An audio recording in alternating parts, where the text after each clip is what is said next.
Hello, everyone. I don't know if you are watching here live on the YouTube, I'm sorry, live on the Google Hangouts or on the YouTube channel. I don't see any viewers on the Hangouts, but it's possible you guys are on the YouTubes. So here we go. Thank you so much for being on Negotiating Sex, our webinar presentation today. So I'm super excited to have you here.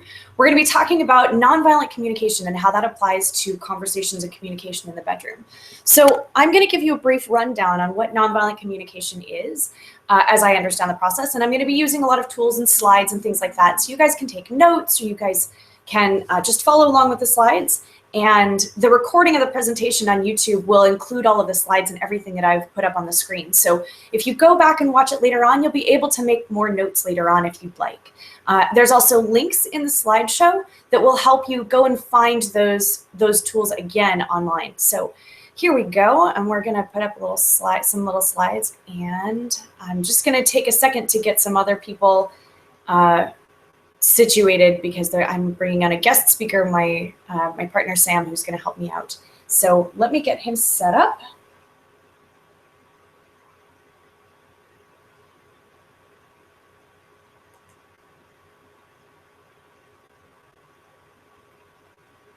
There's also links in the slideshow that will. That's not what I meant to do. Oh, and if you'd like to comment on this presentation, please feel free to do so. There's a Q&A section where you guys can answer a question anonymously, and I'll just see that. And then I'll go ahead and answer your questions live. And if you want to go ahead and check out the chat feature, you should be able to send a chat message to anybody who's on the Google Hangouts page right now. And they will be able to see what you're saying and respond if you want them to, and I'll be able to see what you're saying, and I can comment online or on air, whatever works out there. So, all right. And if you're on YouTube right now, you can link over to the Google Hangouts page instead, and then you'll be able to chat with everybody. But if you just want to keep watching on YouTube, that's fine too. So here we go. We're going to go ahead and open up the slideshow presentation. Let's make sure that I'm on the right page for that. All right, here we go. Bear with me for just a moment. This is my first Google Hangouts presentation, so it's a little bit new to me. I'm still learning this technology. So here we go. I'm going to share the screen with my slideshow. There we go. Hopefully you can all see that now. All right. So let's talk for a minute about nonviolent communication. NVC is a process that I started studying about 6 years ago, actually now. And I learned about it in a college class, actually, but I'd known about it before. I had bought the Nonviolent Communication book, but I'd never gotten through it, reading it. It's a really interesting book to get through reading, because there's a lot of steps and there's a lot of things you have to absorb, and sometimes it takes people a really long time to get through it. Sometimes you just read the whole thing, you go, yeah, okay, cool, that's great. And then you start like implementing those processes right away. Sometimes it really takes a while for you to just absorb everything, and that's okay too. So the slide that I have up right now is something that I borrowed from a guy named Dr. Wilson. He's a psychologist and therapist that works with nonviolent communication. And these are some core spiritual principles that are involved in NVC. And I'd like to go by point and just, I don't agree with absolutely everything Dr. Wilson says, but I think he's got some really great points here. So one of the first core principle in NVC is that everybody is responsible for his or her own life. And this means taking full responsibility for one's feelings, words, and actions rather than projecting and attributing your feelings to others. So what that really means is, if I am feeling something, I'm not going to place blame on someone else for what I'm feeling. Even if it's possible that they did an action I think made me feel that way, I'm going to look at myself and what I'm feeling and say, wow, why am I feeling this way? Okay, it's probably because I have some needs that are being unmet. I am going to look at those needs, and I'm going to try to get connected with those. And often when I do that, I put my hand on my heart like this, and I just try to take a deep breath, and I say, okay, I'm having some emotions come up for me here. And if whoever I'm talking with, I'm going to maybe take a moment or ask them to pause on what they're saying for a minute so that I can get connected with myself again. And that can be a really difficult step, but we're going to go into that a little more in just a minute. So when I read these words, that Dr. Wilson has come up with, taking full responsibility for your own feelings, man, it's a really difficult thing to do. I'm not going to lie. We grow up with this idea that we're not responsible for our own feelings, that somebody, if you have been made to feel some way, that someone else is responsible for that, and you need them to apologize, or you need something from them in order to resolve that. And really, NVC's core principles state that you can get everything you need emotionally from yourself, and others, the contributions of others in your life are just the icing on the cake to make you, to assist in your wonderfulness in your life. So the second part of that is not to take responsibility for the feelings of others. So this is the opposite side of that coin. So if I'm going to be in conversation with somebody and they're telling me about something that they are feeling really strongly about, and they say, well, you made me feel crappy because you said this. And I say, wow, it really sounds like you're feeling upset because you heard some words from me that are not meeting your needs. Will you help me understand what your feelings are about that? And what needs aren't being met, and maybe I'll lead them into a conversation like that. Hang on, I'm just going to address my guest speaker here. Hey. Okay. Sam, I'm gonna grab you in just a sec, so we'll get there. I'll make you visible in just a few minutes. I don't actually see you on the broadcast yet, but we'll get there. We'll cross that bridge when we get there. We've got another few minutes, so hold tight, honey, and we'll be right there. Okay, so share the screen again. So taking responsibility for feelings of others. Dr. Wilson says this is a trap. You have to avoid it. If someone's upset with you or with anything, it's an attribute of that person, and it's not necessarily about you. So he says it's not necessarily about you, which is an interesting way to say that. It's not necessarily about you. It could be about something you said or did. But really what happens when people go into that feeling where they're having a reaction to what you said, that means that they're having a response to something that's going on inside of them. It's either a story that's inside their head about the last time somebody said something like this to them, or it's a part of their past that's coming up for them, or it's something that's been triggered for them emotionally. So emotional triggers are really core to how we react and respond to situations.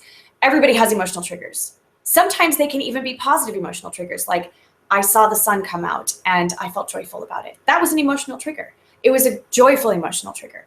But sometimes when you're interacting with something like, for instance, the weather, I saw that it was raining outside and I felt a little bit sad. I didn't personally feel that because I actually really like the rain, but I'm a Seattleite at heart, so that makes sense. Anyway, if you have an emotional trigger that's negative, that's coming from something inside you, a need that's not being met. So if you're feeling sad about the rain, your need for sunlight and brightness in your life isn't being met, maybe. And that's coming from inside you. It's not coming from that darn sun that just decided to go hide behind a cloud. It's not the sun's fault, right? So this is the blame paradigm that we get into when we're talking with people, that we want to externalize things. And everybody does it. I am not exempt from that. I do it all the time. And I really try so hard not to, and we all have to take that minute to check in with ourselves and really say, okay, I'm feeling some feels right now. I'm going to take a minute to check in with myself. If I'm really angry at this other person, there's got to be something else there.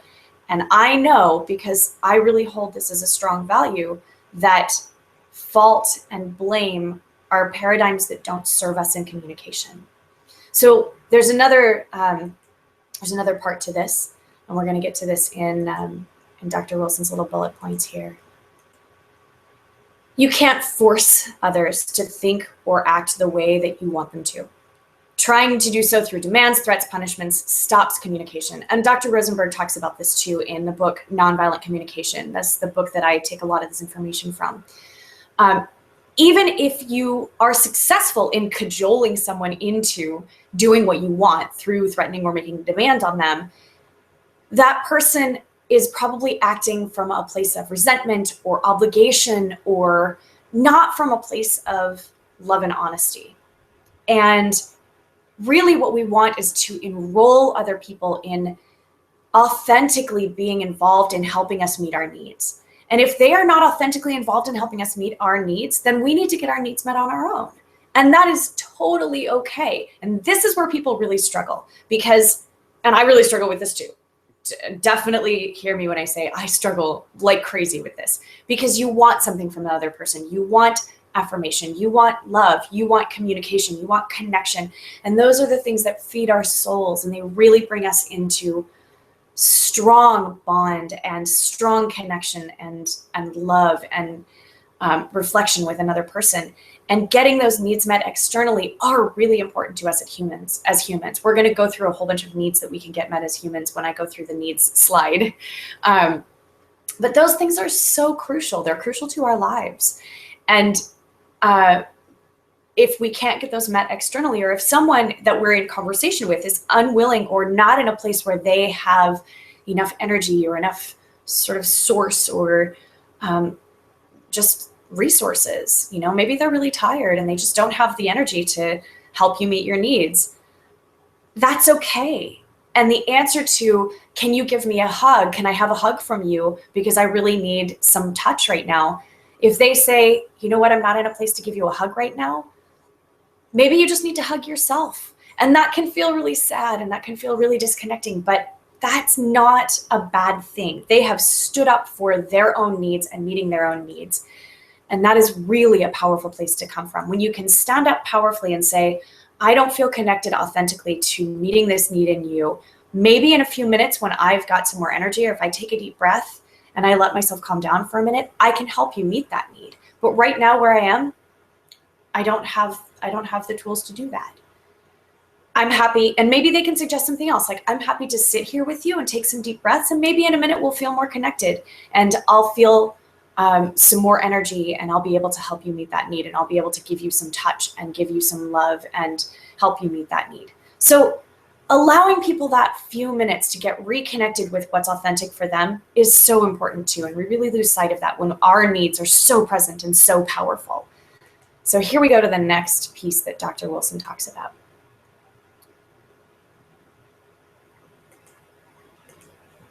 Judging oneself and others often stops honest communication. Judging has a quality of finality about it, also presumes that one knows everything about a person or situation, which is generally not the case. My partner Sam says all the time, nobody knows what's best for you except you. So other people saying, well, you need to do this, or this should be this way, that's a judgment. And Dr. Wilson says, judgment is therefore the enemy of communication. Although the qualities of discernment and sometimes evaluation, which Dr. Wilson uses in a context here of saying, I need to have an evaluatory process in my head to check in on whether or not those needs connect for me. They are different from judgment.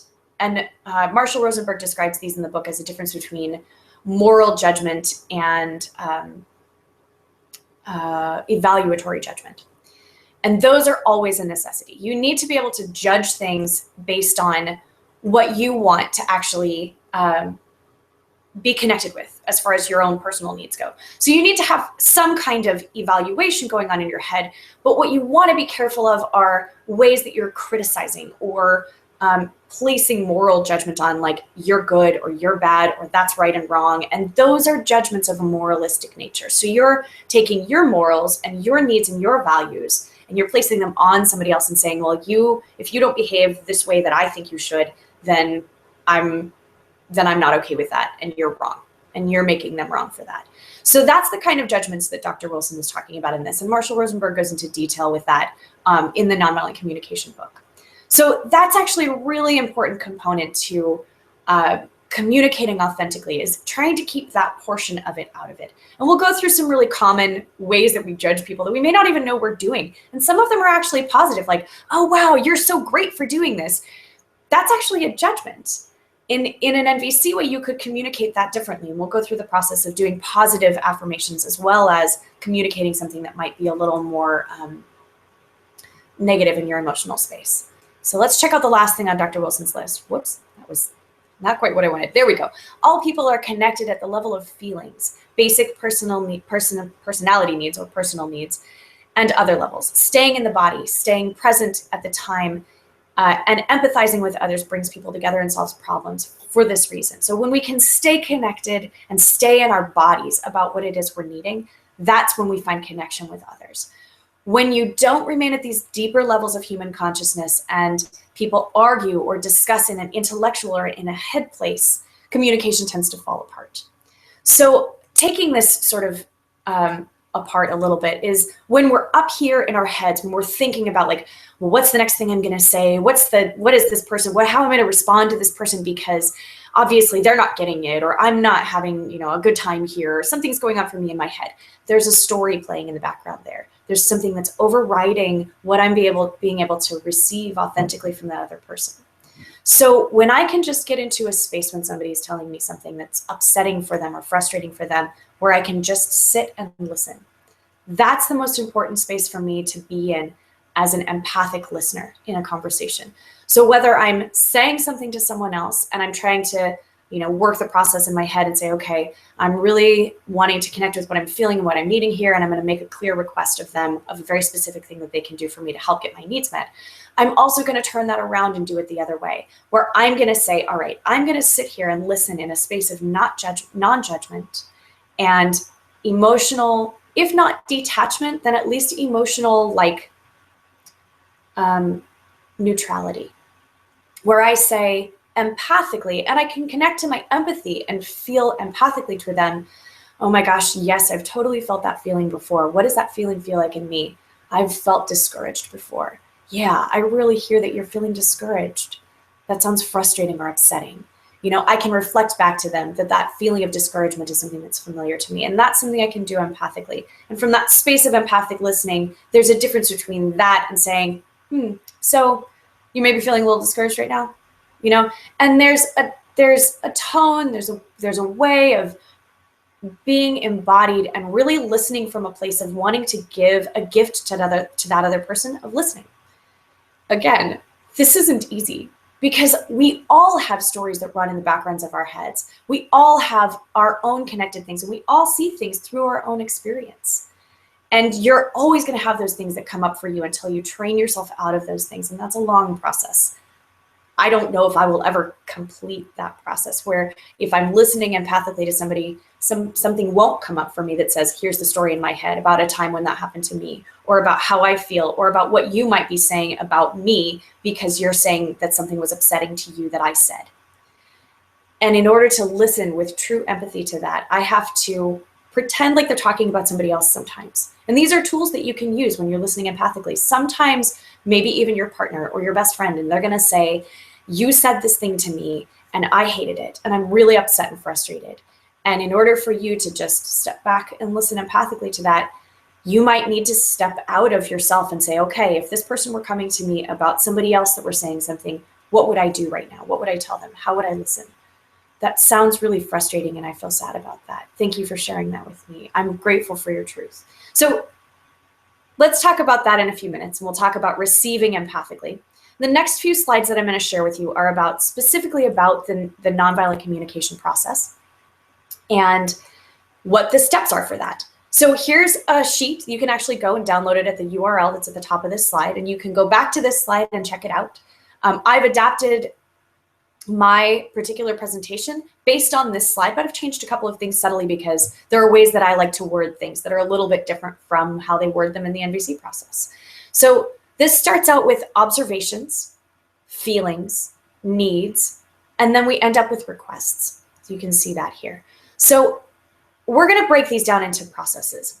And this next slide says this is how I've adapted it.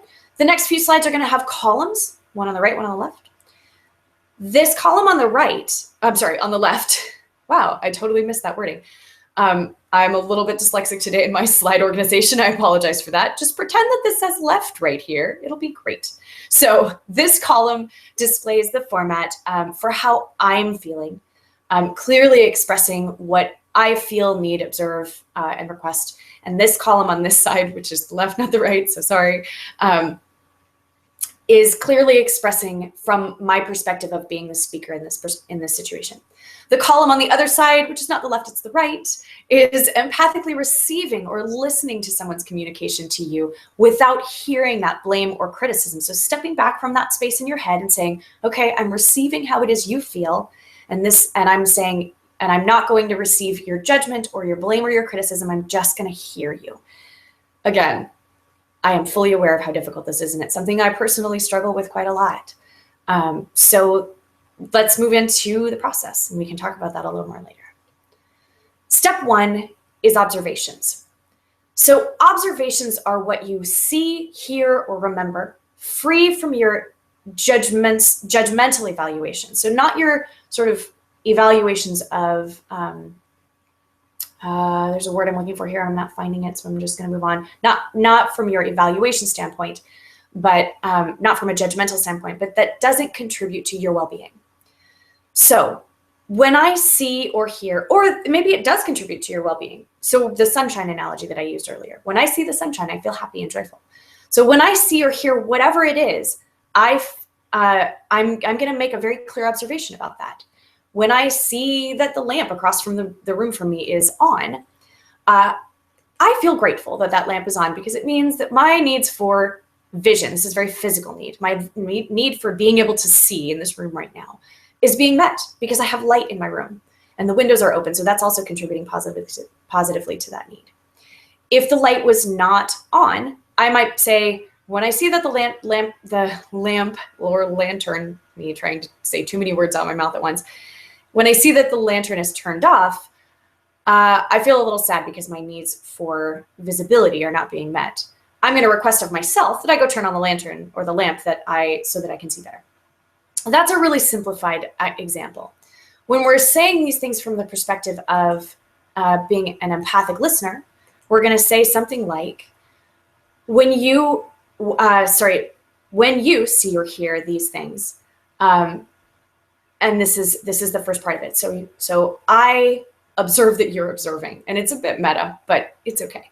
If you're speaking empathically to somebody, sometimes you even leave this part out, because the reiteration is a bit redundant sometimes. You don't really always need to say it when you're listening empathically. But if you want to clarify something, you can say, so you're observing this thing, and ask a question about it. This is the very first part. This is the first step in the communication process, the observation. There are a lot of pitfalls that come in the observation process. I think that may be the next slide. Yep. Commonly used non-observational language. This is a really interesting one. This came from a website called the Tower of Power. And I really like the way that he's broken this down into these particular kinds of things. And there's also examples of these in the Nonviolent Communication book by Marshall Rosenberg, but this is a really great one. Criticism. So this format for this is person A says, this is an observation that I make. I'm trying to improve my skills, or this is a comment that I'm making in my life. I'm trying to improve my skills in that area. And then person B says, great, because you've really sucked at that recently. That is a criticism of somebody, and that is going to cut off that communication. It's going to bring up maybe some resentment or some feelings of judgment in that other person, some interpretations of feeling being judged by that person. They're being criticized. So a label, when you're basically, this is also known as name calling, labeling, I wish you would do housework more often. And then person B says, well, you're just a nagger. You're just nagging me, and you're just a nag. So that's a label that you can say to somebody, and you're putting them in a slot and saying, you are this kind of person, and I dislike this kind of person. So the next thing is diagnosing. So somebody says, I don't want to go out right now. And then the other person is diagnosing why that person might not want to go out right now. You're just saying that because you're mad about last night. You're angry with me, so you don't want to spend time with me. And I know that that's true. And I'm reading your mind. I'm a mind reader now. And I'm telling you what you think. I'm diagnosing this problem. So this is going to cut off communication again, because you're making an assumption about what they're thinking. Then there's another one. This is a really interesting one, which is praising. And praising can be a form of judgment. It can be a form of non-observational language, like we talked about earlier. And this person's like, there, are you happy now? I've done the work, I'm done. And you can sort of hear in the way that this person has phrased this sentence here, there, done, happy now, I've done the work. And then the other person's like, oh, I really want to give this person great feedback. You're great, thank you. They don't say thank you, they say you're great for doing that. They make an assessment of that person again. They say, you're good. They make an evaluatory judgment. You have done a good thing, or you are good for doing that. So they're making an evaluation that's actually a judgment. And the next one is ordering. Somebody says, I need a break from working. They're feeling tired, they're feeling whatever it is. And this person doesn't care how they're feeling and say, it doesn't matter, do what I told you to do now. Wow, that's really harsh, right? That's just an order. I'm ordering you to do this. And then the next step from that is ordering with a threat, which is even one step above ordering, which is really harsh. I need a break from working. Well, that doesn't matter. Do what I told you to do now, or I'll make you do more, which is an or else. So do it or else. And this is something that again, my partner Sam sort of talks about a lot. What's the or else? How do people sort of manipulate other people into trying to do what they want? And this is, again, going back to that thing of like, if you try to force somebody else into doing something that they're not really feeling authentic about doing, they're going to do it out of resentment and not out of a place of love and connection. So then we move on to questioning. And this is another way that we can cut off communication from people. I'm feeling depressed about what happened today. And the other person says, you're depressed again? Like, wow, really? Again? This is an interesting one because there is a way to reflect that in nonviolent communication. And that would be to say, so I hear you're feeling really depressed right now. Is that accurate? Or you can reflect back to them, you're feeling depressed right now? Can you elaborate more? You can ask them a leading question. But questioning in this particular way, you just have to be really careful with this one of questioning. You're depressed again? Like, watch out for how you're phrasing that question. Watch out for where you're coming from with that question. Are you frustrated or exasperated by that this person is feeling depressed? Or are you able to connect authentically with what might be happening for them? Moralizing, and here's that judgment place. Moralizing number 8. I don't want to donate to charity. And this other person has a judgment, a moral judgment about that. It'll be good for you to help out. And they're judging that person. They're saying, you should donate to charity. And this Marshall Rosenberg calls this shoulding all over somebody, which I think is hilarious. But it really is should or shouldn't. These, and it comes up in the next one too. You can see should. It comes up a lot. We put a lot of these judgments on ourselves. Oh, I should have done it this way, or I know better. That's shoulding on yourself. And you can should on others too. It works in a lot of different ways, but it's really difficult to get out of that mindset because so many of us have learned language from our culture that places those kinds of judgments on us. It'll be good for you to help out. We're doing a good act by donating to charity. And if we don't do that, then we should self-judge. And whereas there's a different perspective that we could come from and saying, like, you know what, I really need to conserve my resources right now because I'm saving up because my car's about to die and I need a new car. So I'm not going to donate to this charity that I really feel strongly about right now because I'm saving to meet my needs for a car and transportation. And later on, when I feel more financially aligned, I'll go and contribute to those charities that are really important to me. But if I were telling myself I should donate to charity, I'd be self-judging. Okay, advising, let's move on. Person A says, oh my gosh, I can't believe my friendship with Jenny has ended. And person B says, well, you shouldn't have talked to her about Bob the other day. And that's shoulding. So there we go, where you're giving advice to somebody about this person's friendship has ended. She's feeling really sad about it, it sounds like. And then person B says, well, my advice would be this. And there are great ways to give advice, but this isn't empathic listening, it's giving advice. And really, if you want to give somebody advice, make sure that they're okay with that. Make sure they want that feedback in that space. And there are, again, ways to do that in NVC, and we'll go over some of those. Reasoning. I'm so angry right now because of my boss at work today.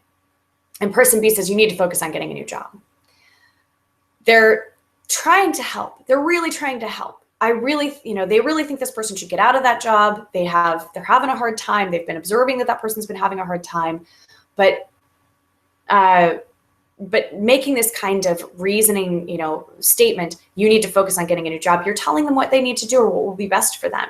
Again, we're back up here at diagnosing. Your job sucks, So these are subtle differences in how we're cutting off communication with people and not listening empathically. Reassuring. I'm worried about performing well at the presentation tomorrow. And then person B says, well, you've got a great skill and you'll be fine. Instead of saying, hi, I hear you're really worried. Are you concerned that your skills aren't up to this presentation? Or maybe they can make that observation in a different way, but they really want to give that person that reassurance.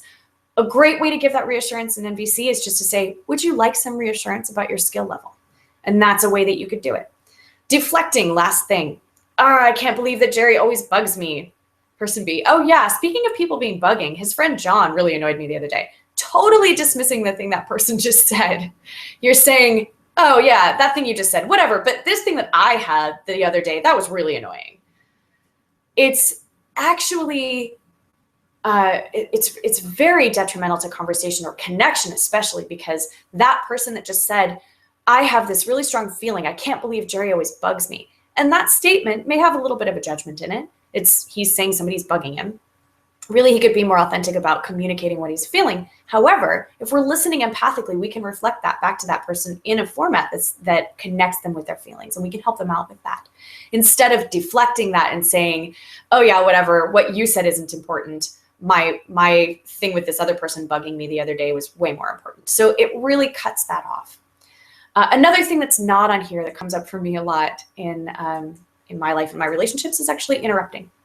So listening empathically has this flow of saying, letting the other person get through everything they want to say and not making what you're saying more important than what they're saying. This can be a subtle one because you want to do reflective things that are like, oh yeah, I totally feel you, or you want to make conversation noises. But really, some people don't connect well with that.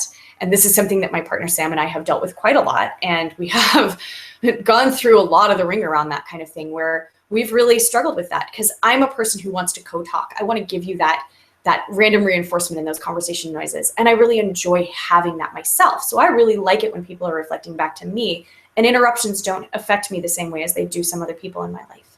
So when somebody interrupts me to say, oh my gosh, yeah, that totally happened to me the other day too. I totally feel you. I really feel supported by that. But some people really struggle with that because they're saying in their head, you've just deflected me. You've just taken what I've said and you've made it about you. Whereas really what I'm trying to do is give them empathy. I'm trying to say, yes, I'm right there with you. I really feel what you're feeling. Sometimes we have to be a little more sensitive or take a step back from what we think we might want in the conversation. This is another major pitfall. I don't have this on a slide, but it's huge. So hear this from me right now, because this is something that's been an enormous lesson for me in my life and my communication. We do the things in our communication and in our interactions. We do the things that we want done for us. This is a great tool, this realization, because you can look at it from two different directions. You can say, what's the thing I want to do right now for this person in order to help them meet their needs? And then I can look at that and say, all right, when it comes time for me to get my needs met, I'm going to make a request that looks like asking them to do this thing that I just thought of to do for this other person. It's a little circular, but I think that you'll understand, or I hope that you understand. And the other way that you can look at that is you can say to that person, after they're finished speaking, right? So try not to interrupt. But after they're finished speaking, they're finished sharing their feelings and needs. And if they don't make a request of you, you can say, I had an idea that you might want me to do this thing. Would that feel great to you? Would that be wonderful for you? And you can suggest the thing that you wanted to do with them without just doing it, because then you're enrolling them in the process. So that's a really important thing. Just realize what it is that you authentically want to do for others. Ask them if that's authentic for them too, or make sure that you check in with yourself about what your needs are. And next time you are making a request of somebody, maybe you can request that thing. It's a really great thing. And write those things down, because sometimes when somebody's asking you like, well, do you just need this thing or the other thing? You can say, you know what, I know what I need in this situation. I might need this. So step 2 is feelings. And I got a little bit ahead of myself with the whole needs conversation yet, but that's a further slide. So step 2 is feelings. And this is what I feel, my emotion or my physical sensation in my body. Sometimes our feelings are actually physical sensations. Like when I feel angry, my spine actually gets hot. I can actually feel my temperature rise. And if I'm really connected with where my body is, I can feel this little place in between my shoulder blades just tie into a little knot, and I can feel the headache starting to come up from my spine, So if I'm really connected with how I'm feeling, Anger for me has a very palpable physical sensation. So does sadness. So does sorrow. I can feel it in my face when I'm sad. My eyebrows come together like this, or maybe my body droops. And if I'm noticing those things in my body and in myself, that self-awareness component is a huge part of how we're communicating with each other. Really, it's key, it's primary to what it is we're doing in communication. So noticing how we're feeling, and this is where it gets pretty tough. We can feel a lot of different things and not really know what that means. When I feel this emotion or this physical sensation, rather than what you're thinking, but actual feeling in relation to what I observe. So what I feel in relation to what I observe. So step one is observation. That now we're getting to I feel whatever that is. So here we go with some feelings. These are going to be things that actually demonstrate words for how it is we might be feeling. These are all just feelings that I grabbed off of this website right here, the cnvc.org.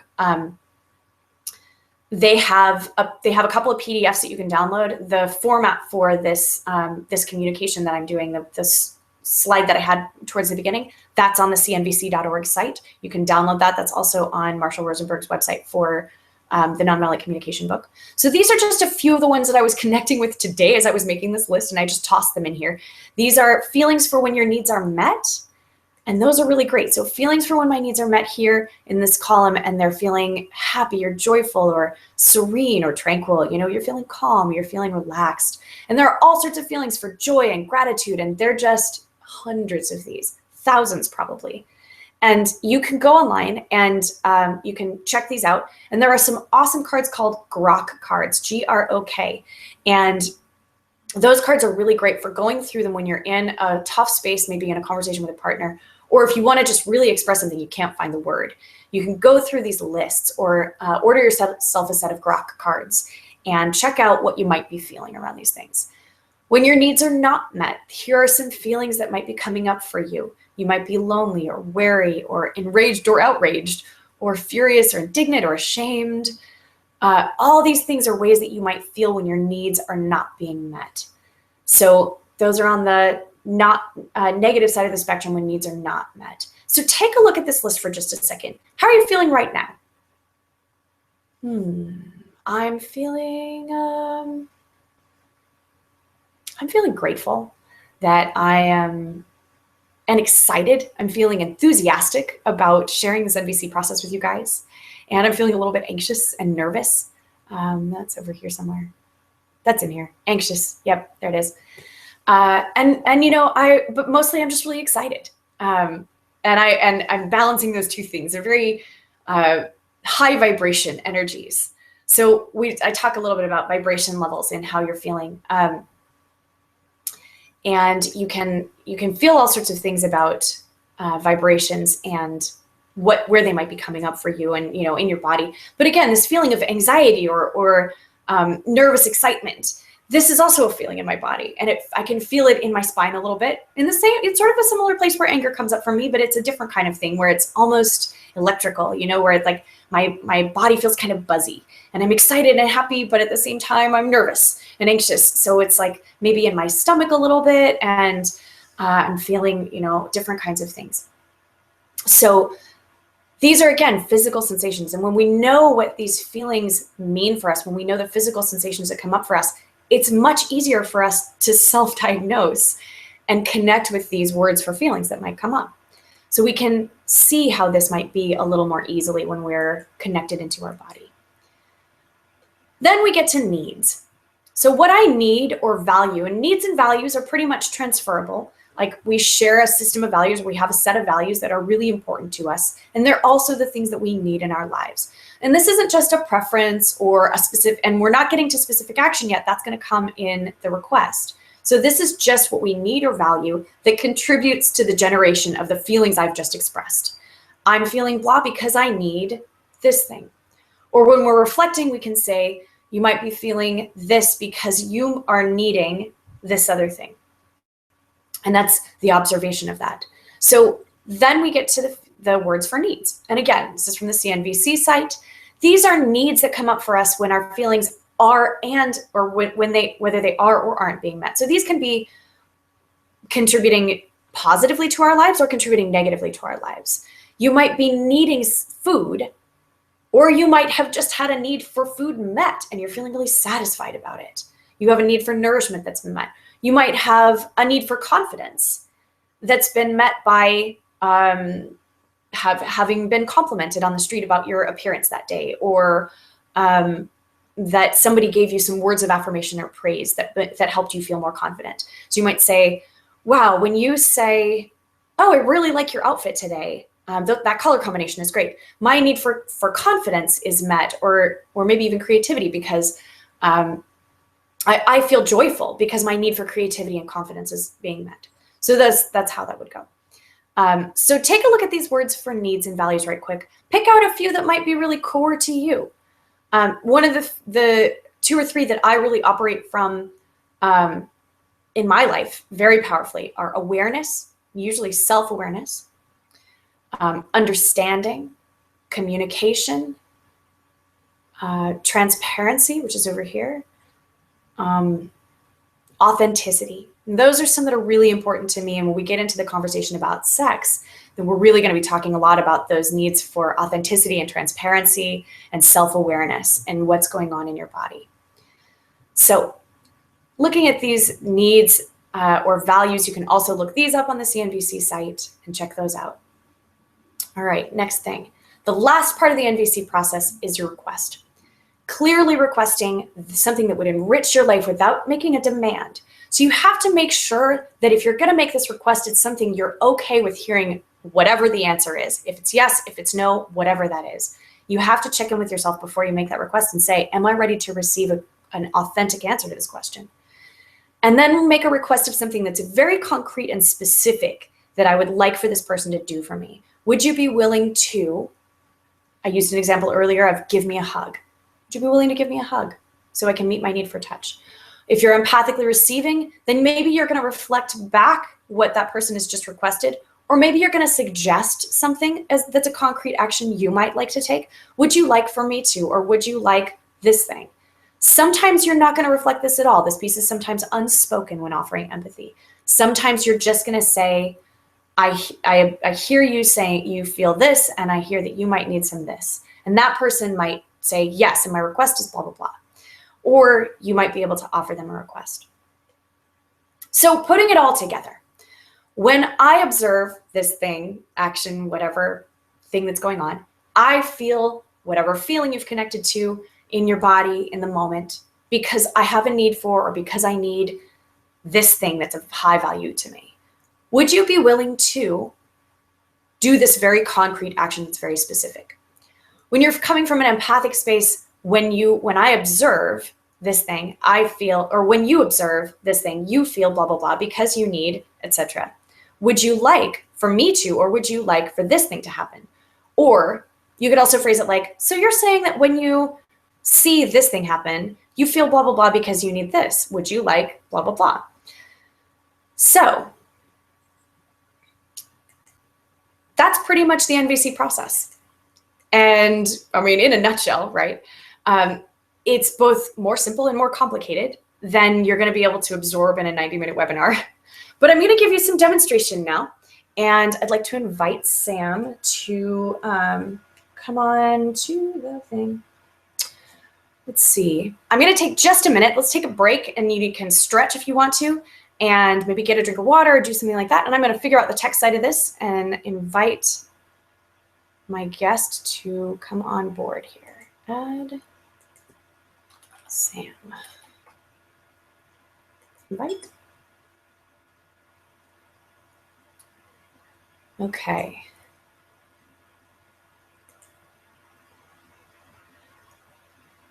I'm going to talk about another piece too, just right quickly while Sam is getting on board with that. And that is the awkward dance.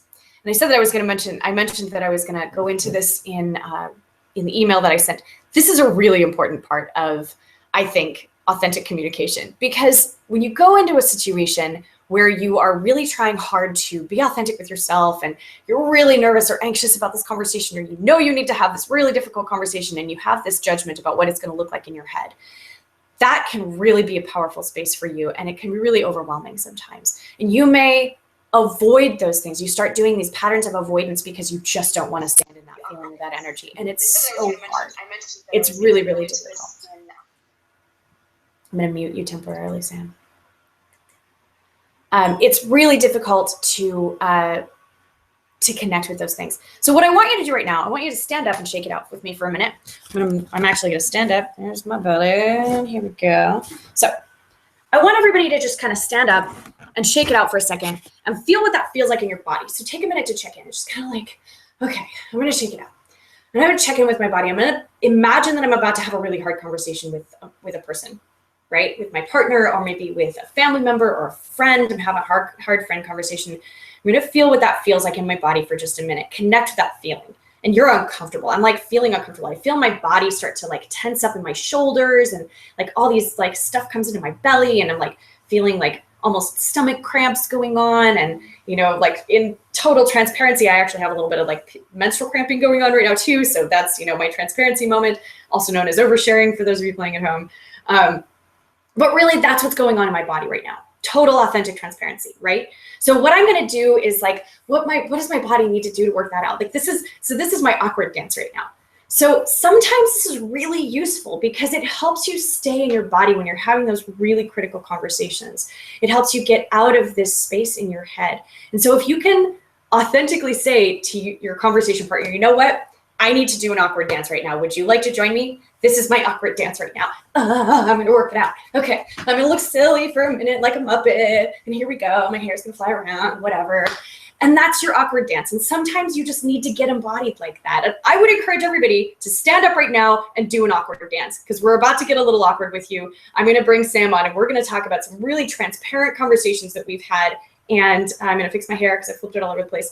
And we're going to get a little bit awkward. So I'm going to do my awkward dance. All right, here we go. Sam, you can unmute yourself, because we learned last night that I can't unmute you when we were testing this out. Hi. Hi, how's that? That's great. I can hear you just fine. Okay, cool.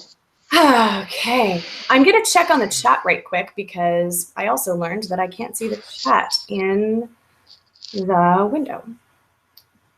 So it doesn't look like anybody's got any questions for me just yet. Nothing has come up so far. I'm going to check in with the Q&A. Questions. Can we have Dr. Wilson's take on NVC as a handout, please? Yes, I can probably make that happen. And you can, oh yeah, you know what? After the webinar, go ahead and just send me, pop me an email right quick into contactleslalam.com or at gmail.com. And I'll go ahead and put that out to everybody. I'll send that as in an email with a follow-up probably tomorrow. So that I can get it out to all of you guys. And I think I can send my slideshow presentation or share it with you guys too, if you want to go ahead and be able to download those slides or have those links, so you don't have to copy them all out. That's a great idea. Thanks for that suggestion. Okay, so Sam and I are going to demonstrate to you the process of communicating in NVC. So we're going to actually demonstrate this format. Sam, how are you feeling right now? You know, I was actually gonna see if I could spring that question on you. Okay, go ahead. Yeah. How are you doing? How are you feeling? Oh, how am I feeling right now? I'm feeling less nervous than I was at the beginning of this call, which is really nice. Sort of relaxing into it a little bit. Feeling a little bit anxious still, but I think that that's okay. Physiologically, I'm feeling a little crampy. Probably should have taken some ibuprofen before I got on this presentation, but it'll be okay. Yeah. In general, that's how I'm feeling. Okay. I don't think I really have any unmet needs right now. Mm-hmm. So I also don't have any requests to make. Okay. We can come up with a hypothetical situation to demonstrate. Say again? We can come up with a hypothetical situation to demonstrate that. Go ahead. Oh, we could. I think it would be probably more valuable to come up with something that's authentic. So yeah. You're feeling better than you were before. Mm-hmm. Less nervous, still a little bit anxious, and physically a little bit crampy. Yeah. Yeah.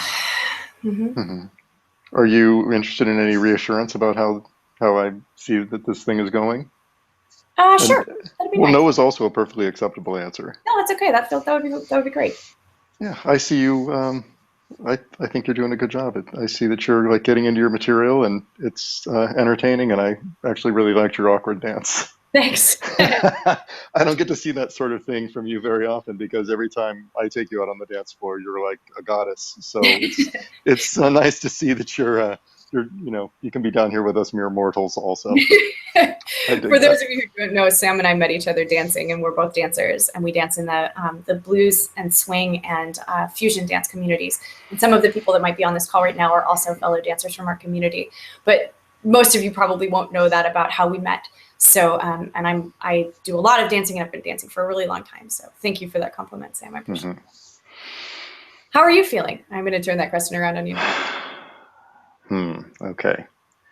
Uh, I'm feeling a little nervous, a little anxious because this is your gig, right? This is kind of a big deal. And then I'm also feeling slightly awkward because I know what we're about to talk about. And I noticed that your mother is on the list of attendees. Yes, she is. As a matter of fact. Hi, Mom. So, yeah. So, do I have any requests around this?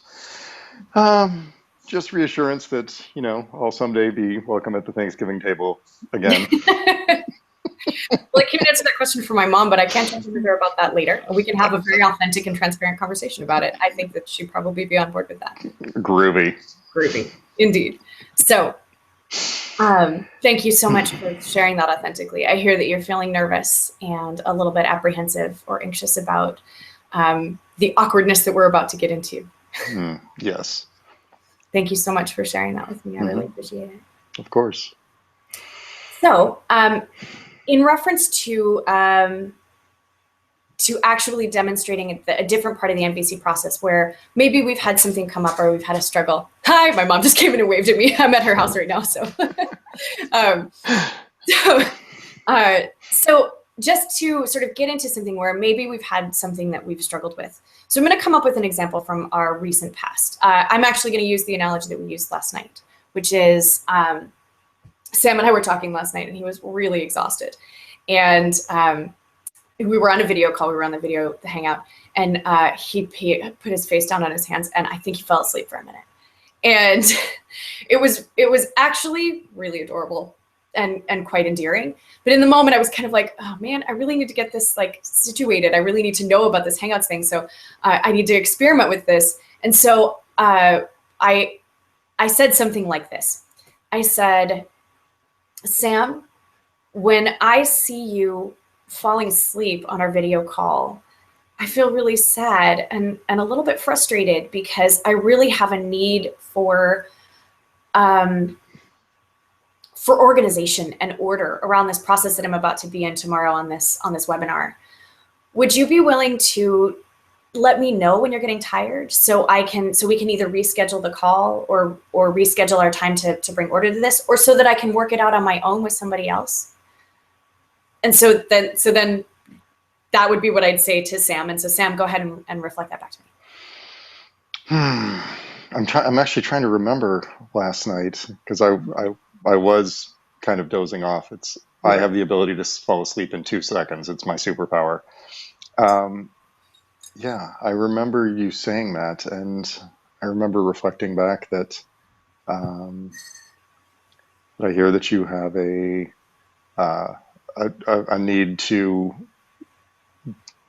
get all your ducks in a row for this webinar and to become proficient in the technology. And I certainly appreciate you telling me that.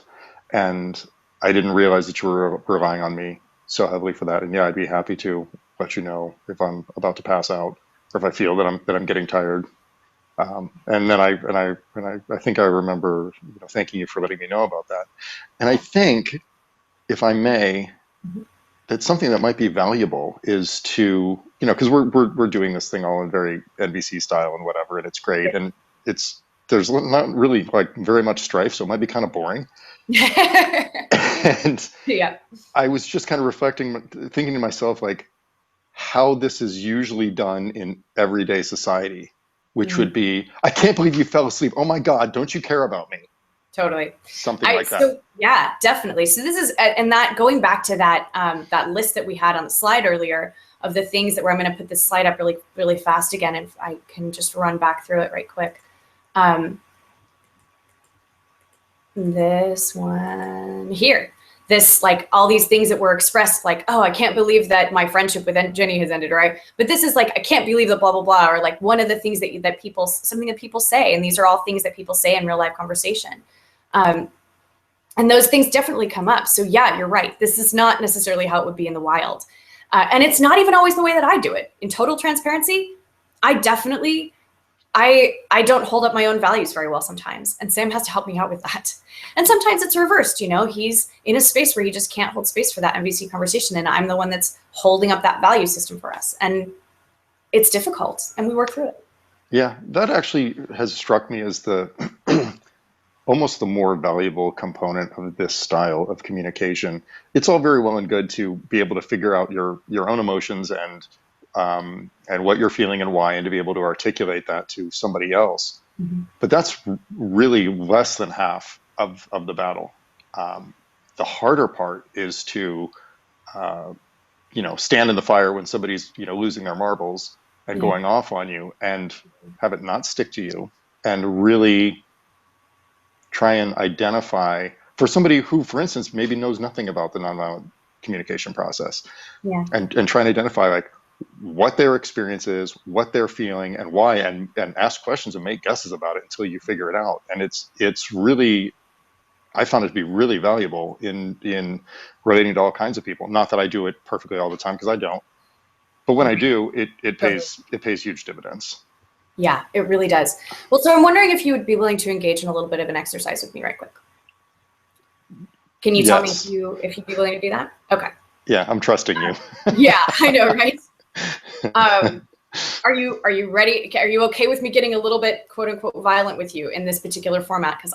So that I can I'm going to express something that's angry and maybe like in a way that if I weren't really connected to the process, I might express it to you. Sure. Yeah, absolutely. Let me think of something. Okay. Oh my gosh, now my brain's going blank, of course. Maybe I could, well, how about this? Mm-hmm. When I was listening to what you were saying earlier in the webinar about taking someone's, identifying what somebody's saying and really identifying with that feeling and feeling that feeling in your own body. Yeah. That's actually not correct for me. I've had much better results with this by not feeling. I'll just use you for an example if I can. Yeah. Sometimes you'll get really upset about something, and I have found that if I feel what you're feeling and get as upset as you might be, that first of all I feel awful. Second of all, I don't know, I just kind of disconnect, or one of my like a defense mechanism or something like that will come up. So I have found that I think what you're talking about is sympathy, where I think that's more feeling what the other person is feeling, or maybe I could be wrong. I don't know. Actually, if I can interrupt you for just a second, Yeah. and apologize on the front end for that. Actually, there's a woman. Oh my gosh, she does a really great video. She's a psychotherapist and a psychoanalyst. And I'll try to put up a link to this YouTube video that she does on the difference between sympathy and empathy, and it's really excellent. You can just go and look it up too. It's oh my gosh, and I can't remember her name right now, but my friend Bryn has a link to this. Something Brown, but I'll look it up and I'll put it up on the Pillow Talk Facebook page or something like that, and I'll link to it there. So if anybody goes to Pillow Talk on Facebook, you can look up. It's a closed group, and I'll add you to it after the webinar if you want to join. I'll put up the link there, and I'll try to figure it out. Her name starts with a B, and her last name is Brown, and I can never remember her first name. But she does this great video on the difference between sympathy and empathy, and it does sort of elaborate that difference between like feeling empathically what that person is feeling, but not going all the way into it. So you're not actually saying, I'm bringing up that feeling in myself to the full extent of it, where I'm going into that whole place with you. But there is a bit of putting yourself in that person's shoes, and there is a bit of like joining them in that space, but also like she uses this analogy of this animation with this hole that's in the ground, and this person actually goes down a ladder and sits in the hole with this other person. Uh-huh. And it's like, okay, we're in this hole together. Bryony Brown, that's it. Oh, Brene Brown, thank you.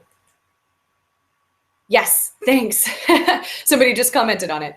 And I'm so sorry for the people who are not hearing audio on this. I'm not really sure what to do about that. I don't really know. I'm so sorry. It's this woman, Catherine. She's commenting that she can't hear what's going on. So I really apologize. Hopefully you'll be able to hear it on the replay on the YouTube, or you can try going to it on YouTube instead. I'm really sorry about that. Brene Brown, Brene Brown. Yeah, she's wonderful. She's got a lot of great videos out there on this kind of stuff, psychological stuff. And I agree with you. You don't want to go all the way there into that thing, because you don't want to end up in such a terrible place with yourself being down in that place too. So it is about holding that balance in yourself. It's a really good point, Sam. Yeah. So I'm going to get angry. You ready? Sure. Go for it. Okay.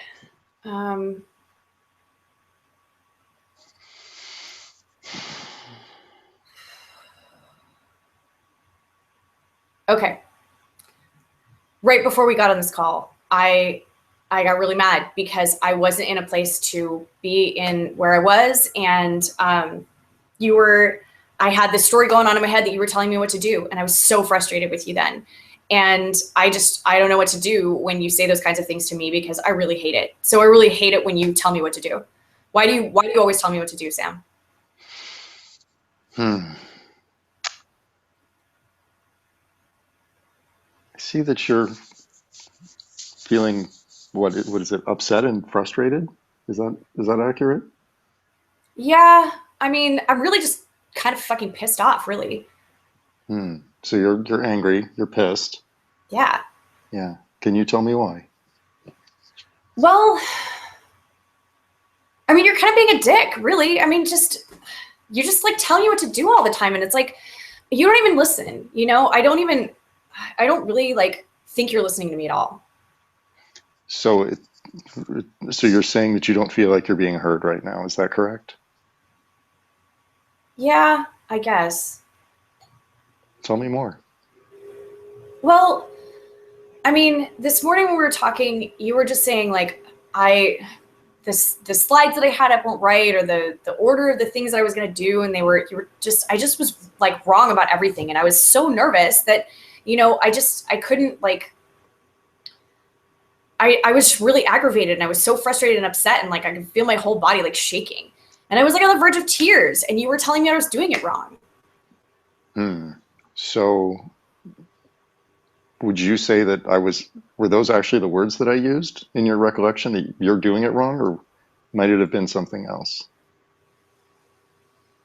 No, I mean, I don't think you told me specifically with the words that I was doing it wrong, but I mean, that's pretty much what you were saying. Okay. Was it that you were feeling anxious about this call coming up? Yeah, I mean, yeah, I guess. Okay. I mean, I guess I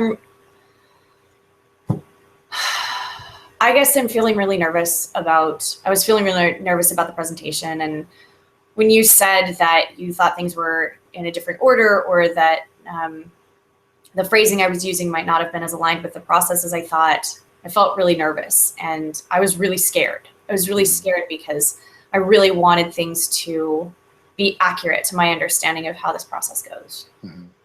So I guess I was feeling really nervous and afraid. And okay. I didn't know what to do. Can I ask you a question? Because I really wanted things to go well. So I wanted to be able to like put together this this outline in a way that, made sense. So I wasn't going to fuck it up, Okay. Can I ask a question? Yeah, go ahead. Okay. So if I'm understanding you correctly, you're saying that you were when I made a suggestion about the order of what you were wanting to present, you became afraid that you wouldn't do it right. You wouldn't demonstrate any value as a teacher of this sort of communication, and that you would become homeless and destitute and no one would love you. Is that right? um, there's a little bit of layering on top of what I was saying. But yes, that addresses my underlying fears. Okay, I see. So taking a break from that for a second, it's Sure. not actually that Lessa was mad at me. She was just really scared about whether or not she'd be able to pull this off, or was hearing that if I'm saying, hey, I think this could be done a better way, that she had put judgment on top of that and reached a conclusion based on that judgment and then reacted to the conclusion. So it wasn't. That's the one. Keep going. Sorry. Yeah. Can you still hear me? Because the screen on my phone is frozen. I'm not sure what's going on. I can still hear you. Okay. So anyway, so there was what I said. Then there was interpretation on Les's side, judgment of the interpretation, and then execution based on the judgment, and then reaction, which came out as anger at me. And if I argue against the anger, I'm going nowhere and we'll end up in a huge fight. But if I don't accept it and don't let her know that I'm not accepting it, like I'm not going to come out and be like, I'm not accepting your anger. That's bullshit. Right. Because that's not going to work. But just let it kind of flow and just keep asking questions and, give her the space to fully express herself. And because sometimes the person that you're dealing with, or even yourself, you don't actually know what it is that you're feeling or why you're feeling it. Because anger can really mask a whole lot of emotions, and it's really convenient, because you can puff up and like run around and break stuff, and it's powerful. Yeah, it's powerful. So I want to address that just a little bit, if you don't mind. Yeah. I'm going to jump in here. Anger is a mask emotion for everything. Everything that comes up as anger, there's something else underneath that. And that's something that I get disconnected from pretty frequently. Like, well, I'm just feeling really angry. And the anger is so overpowering. It really overwhelms everything else. But there's almost always something underneath the anger. It's fear, or it's sadness, or it's disconnection, or, it's like these feelings that are underneath this. I'm feeling afraid, or, all those feelings. We go back to that list that we have of words for feelings. And I mean, really, our vocabularies about feeling words are a little bit depleted. We really have a large need for more words about vocabulary and feelings. And there are a lot of things that we can, like just basically building our vocabulary for these things is a great place to start with this, because a lot of us just really don't have that understanding of where those words come from, or of how those words need to go in our heads. Like, we don't know how to connect with those feelings, and we don't know what the words for those feelings are. So this is where that self-education component comes in. And this, of course, is why we're wanting this webinar, right? Like, people are trying to educate themselves about a different kind of process, a different way that they can get into this stuff. So this is really great. Anger almost always means something else. Yeah. Yeah. So I want to transition a little bit, because I do want to give an example of the awkward things. I want to talk about the sex part, and I want to start translating this into how we use it in our sex life. And so here we go. Let's do our awkward dance, because it's gonna get weird. Oh, God. Go.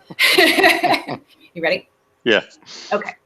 So I'm going to give us a scenario, and we'll get back to like sorting out your feelings and sorting out your needs, and we can ask all these great questions, and we can have a big discussion about it in the Pillow Talk Facebook group, and we can talk all about this, and that's great. But right now I want to shift. Let's talk about how we use this in sex. And it's really the same thing. It's exactly the same thing. We start out with an observation, or we start out with something that we've observed in our bodies. I observe that I'm feeling really horny right now. Mm-hmm. Or just, you don't even have to make an observation. I feel blah, blah, blah. I feel really aroused right now. I'm feeling really sexy right now. And I'm kind of like, wanting to get some needs for sexuality met. So what does that look like in our conversations? So I'm going to role play something with Sam right now, where we actually are going to have a conversation about the kind of thing we want to do, when we might want to do it, where we might want to do it, and what kinds of things we might want to do. We're going to use explicit language. We're going to talk about penises, vaginas. We're going to say cock. We're going to say pussy. I might say cunt. Be ready, Mom. Love you. So, all right. The scenario is we're together somewhere and we've just woken up. It's the weekend and we know we've got, some time that day, or we have some other plans that we need to work around, but we really want to have a sexual interaction. One or the other of us is gonna request that. So Sam, go ahead and start. Well, how real do you want to make this?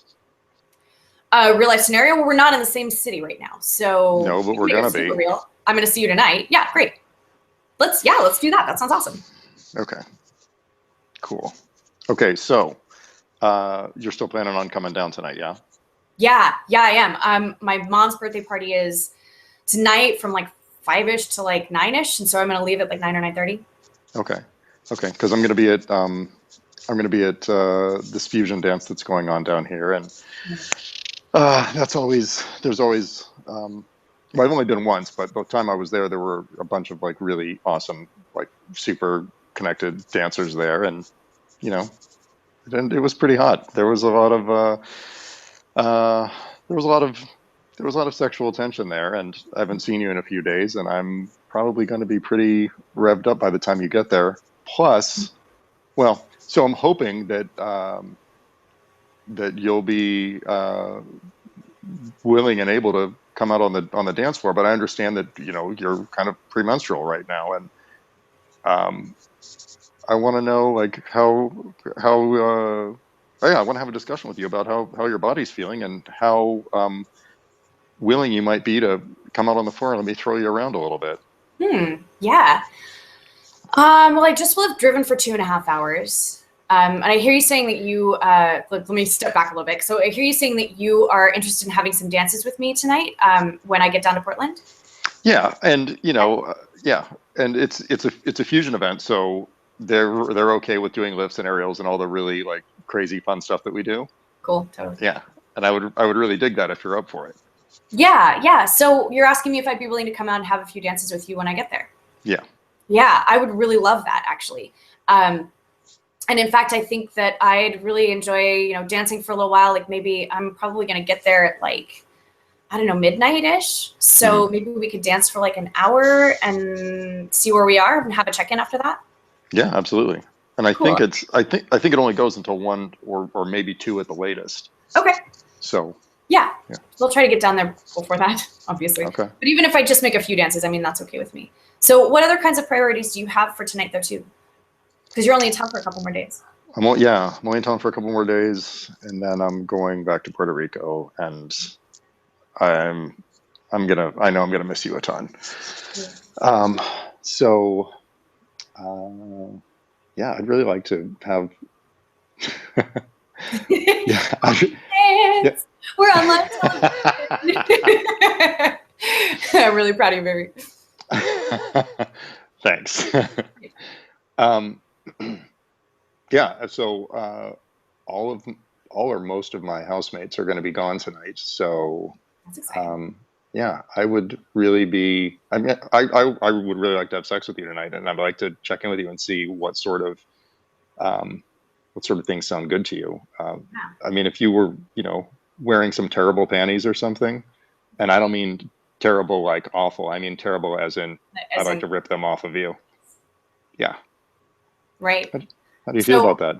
I'm not sure I have another pair of panties that I'd be willing to sacrifice to being ripped off, but I can see if I can find some. I might. Okay. So I hear you requesting that you'd like to have some kind of like aggressive sex play tonight. That sounds really interesting to you. Yeah, well, I think at least at the start, and we'll see how it develops from there. And, if you don't have anything that you're willing to sacrifice, that's cool too. But I'd really like you to let me know ahead of time so I don't get caught up in the moment and destroy something, valuable. Right, for sure. No, that's totally okay. I can definitely let you know. Yeah, so can I tell you a little bit about what's going on for my body? Yeah, please. Okay. I'm actually menstruating right now. So this is like, I started my period this morning.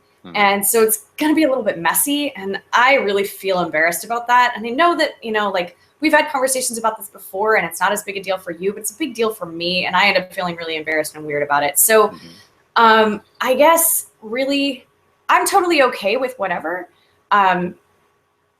We probably need to go a little bit slower. I mean, tear the panties off, that's cool. You know, we can have some like aggressive like physicality. When it gets to the actual like penetration of the like penis and vagina stuff, I probably need for you to be a little more gentle with me, because I have, you know, like my body tends to not be quite so on board with penetration when I'm first menstruating. So I'd be really grateful if you could be like kind of gentle and careful. How do you feel about that? I'm totally okay with that. I really appreciate you telling me. I mean, I'm kind of play acting this part because I already knew this, right? But yeah, I really appreciate that communication from you, and that's, I mean,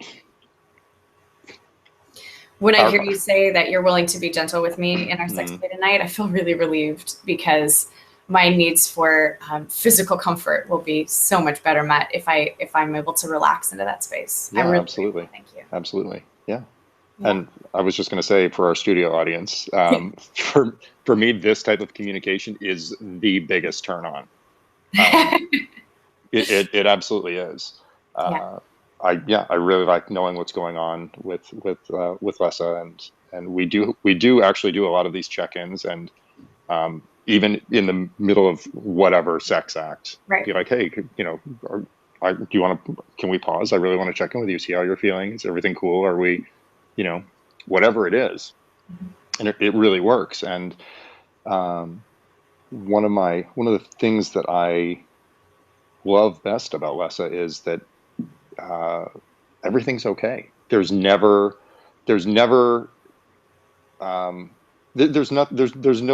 subject that's taboo.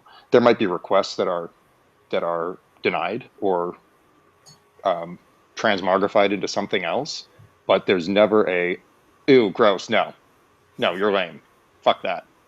There's never anything like that. So, and that type of communication is what's most valuable to me, and what I always look for in a partner. And that's what I would hope anyone who's listening would be able to experience in their partnership. It's really awesome. Me too. And of course, and so that's it's a large part of why I thought this is such an important conversation for us to have. And thank you so much for being willing to do this live on air with me, because I know how big a deal this is, and it's really vulnerable, and it's really transparent, and I'm really grateful for you stepping into that. So round of applause for Sam. I think there's an applause button. Is there an applause button somewhere on this thing? I don't know. I haven't seen one. Doesn't matter. But yeah, so what you just said, though, I want to address that a little bit. And this is a huge part of what I think we get into when we start talking about communication for sexuality, because the space that we get into with our partners, and even if we've been with somebody for a really long time, we do come up with a lot of judgments, and a lot of the voices that we hear in our head about those judgments are not our own. They could be coming from your family of origin. They could be coming from your friends when you were growing up. They could be coming from past lovers who made judgments about something you wanted to do. Like if you said, you know what, I'm really interested in trying anal sex with somebody, and I'm wondering if you would be interested in doing that with me.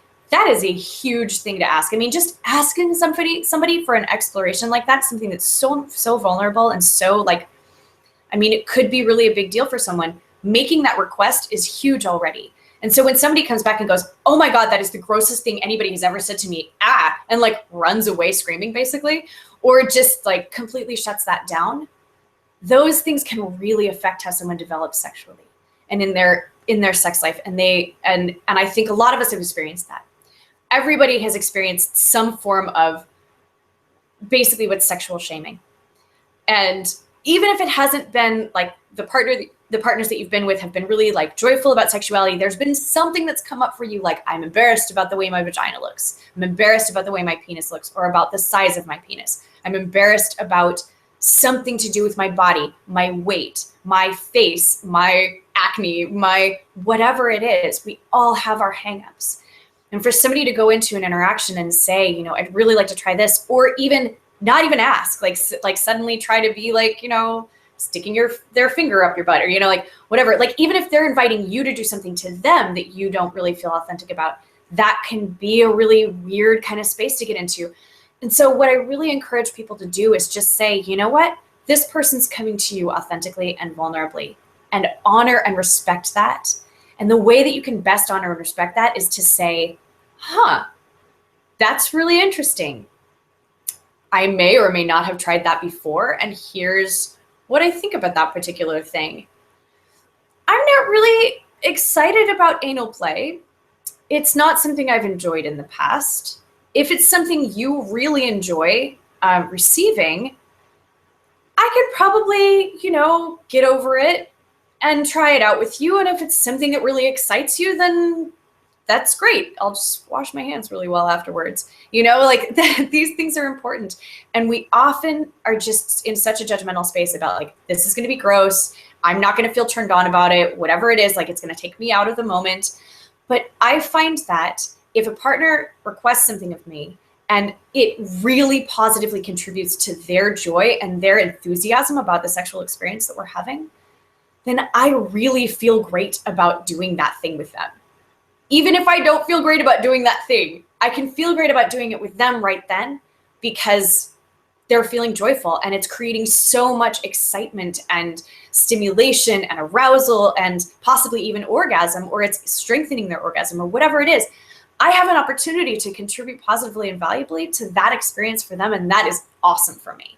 So, we get into these kinds of things with our partners and we just say, okay, we just have to take a deep breath and say, this may not have been okay with me in the past, but my partner's really excited and joyful about it, and they've shared with me so vulnerably. I really want to respect them. I really want to respect them by honoring this thing that they're asking for from me and just saying, okay, cool, that's fine. So yeah, Well, and trying it out. Well, or, because that's not always true though. sure. There. So if you were saying to me, I really want to try anal sex with you, I really want to penetrate your ass, and I was like, you know what? I'm not really interested in that right now. We can maybe talk about that down the road, but that's not something I feel like I can do right now. My body's not in a place to receive that. That's something, that's a way that I'm going to check in with myself and say, am I ready to experiment with that right now? I'm not really ready to experiment with that right now. Down the road, maybe. And we can have some discussions about that.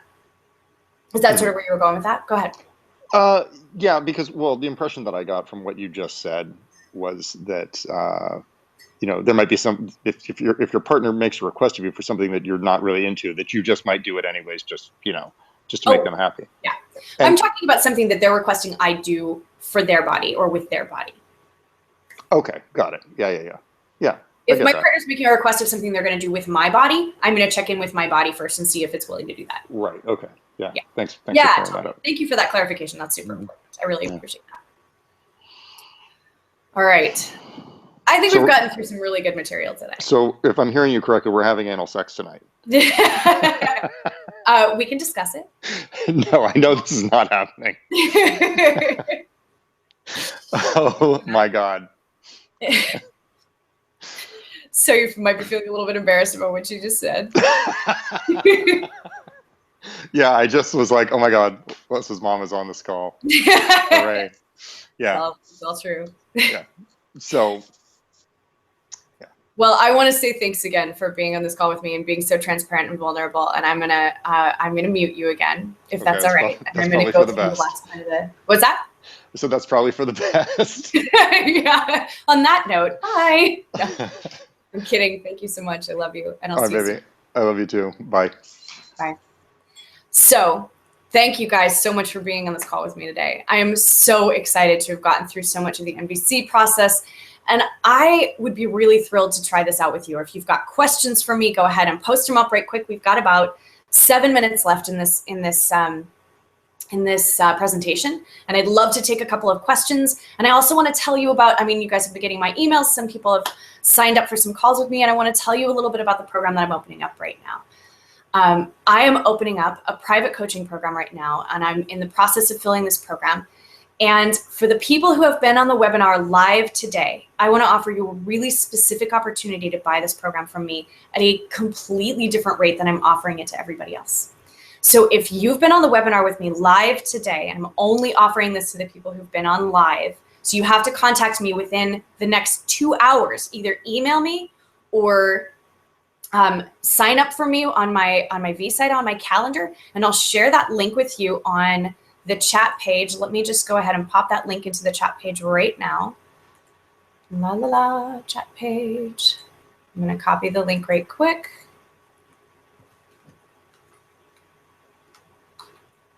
All right, here is the link to my calendar, my scheduling calendar. And I'm gonna see if that came up. Questions. I'm not really sure how to do that right now. I thought there was a way to do that, but it doesn't look like there is. So I'm gonna toss this in a question right quick. I'm gonna pick somebody's question. I'm so sorry. Catherine, I'm gonna pick your question. You still have no sound, but I'm gonna pick your question to answer with, I thought I could answer it in text. I guess I'm not really sure how this feature works, but in the Google chat page and in the YouTube folder on the YouTube, I'll go into the YouTube after we shut down the call, and I will put my calendar link in there so you guys can set up a time with me. I have 4 slots after this program, and if you want one of those 4 slots, you got to get right on top of it because I'm sure it's going to fill up super fast. You can contact me about getting into this program. What I'm going to do for you guys today is I am going to have the deposit, and I'm going to give you, anybody who calls in from the webinar today, I'm going to give you 20% off of the year of the coaching program. So instead of $585, it's going to be $485 a month. I'm going to cut the deposit in half. So instead of a $500 deposit, it's going to be $250. So you get into the program a little bit faster. And if you're willing to pay for the whole year all at once, you're going to get an extra 10% off of the whole year if you pay in full. And if you're on the webinar today, that's my special offer to you right now. So, and I want to be in conversation with you about this. I really want to help you out with this process. I really want to help you guys enact this process in your sex lives. And I really want to bring this information to you and really help you get clear on where you are in your body, what kinds of questions you can ask your partner, what kinds of things you can enroll each other in, and how you can use this in order to not just improve your sex life, but improve your whole relationship, not just with yourself, but with, or not just with your partner, but with yourself as well, because this process has taught me so much about giving myself empathy and stepping back and looking at the things that are going on in my head and changing those voices in my head to say, you know what, this is a story in my head. I have a judgment about myself. I have a judgment about what it's like when I'm going to have sex when I'm menstruating, and I think that that's gross. And that comes from having been with partners in the past that have not wanted to interact with me in that space, and me feeling really sad and upset and disconnected from them when I'm menstruating and they don't want to make love to me or have sex with me or have an interaction with my vagina because there's blood involved. And really, that was a self-judgment I put on. That was them expressing their needs and saying, you know what, this is a need I have. I really don't want to get messy like that today. Maybe we can just kiss and make out and have some orgasms together that we self-administer. But that was me self-judging, and I went into this place of where I couldn't see that as a joyful experience. And I had to step back from that, and I had to get out of that as saying, you know, like, all right, we can still have wonderful experiences together. We can still even have orgasms. We can still have a wonderful time, but it's not going to look exactly like this. So I really think that I can help you get out of your own heads about this, and I can teach you all these tools that I used to get out of my head, and I can tell you about how I recognize what I'm feeling in my body. And I can just help get through these questions you might have about how to get connected with your partner and how to improve your sexual relationships and how to improve your communication in that. And I really, really want to get through that with you. I really want to help you guys to those better sexual interactions. I'm so excited about having those conversations with you and helping you talk about your penises and vaginas and all that kind of stuff. So I'm really looking forward to talking with you, and I really hope that you guys set up some times with me. I'll have some times open today, and I'll have some times open starting again on Monday, and I'll have my calendar next week will be open for people to get on the phone with me and check it out. So if you've been live on this webinar, I want to offer you half off the down payment, 20% off the year-long coaching program, an additional 10% off if you pay for the whole year all at once. So please schedule a call with me right after this event. I've got 4 slots open. get on it. And I'm super excited to talk with you. And I will see you guys on emails, and you guys are all on my email list. And feel free to share this with your friends on YouTube. It'll be up on YouTube for a while, so you guys can catch it on the replay, and I'll leave it up for at least a week, and you guys can check it out there. So thank you so much for being on this call with me today. Try out this NVC process. And send me an email about it. Contact me or get on a call with me. I really want to know how it's going for you and how your experimentation is going, and whether you're getting over those hurdles and having these great conversations with your partners, either in sexuality or just in life. And I'm really super excited to hear how it goes for you. So thank you so much again. And thanks for being on the Negotiating Sex webinar. And I'll see you guys next time. Thanks.